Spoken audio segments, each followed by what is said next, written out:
acho que você já conhece. Deu uma travadinha aí, eu não sei, mas... Vai lá pegar o gás. Isso eu vou... bom, buscar gás e usar pra acender uma fogueira. Lá tá, gente, bom... olha só, eu vou te mostrar como nossa casa é. Olha só, viu, gente?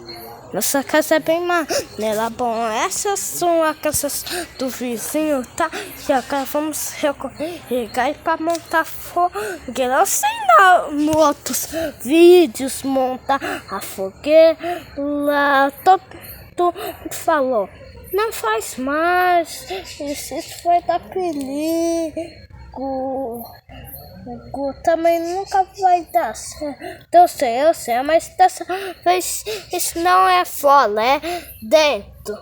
Também eu te garanto vai ser seguro, não perigoso. Porque se fosse perigoso, então eu nem ia fazer. Gente, mas ó, eu vou pegar mais agora vamos colocar lá, olha só, os galhos, tá, vamos lá, tá, vamos, tu tá, tem um banco aí, uma luz, tá, gente, já pra ver se eu achar alguma coisa, mas tudo bem, tá, bom. Olha só, nossos cais e aí vai. Tá perto? Tá. Calma, gente. Tá. Mas chegando por favor.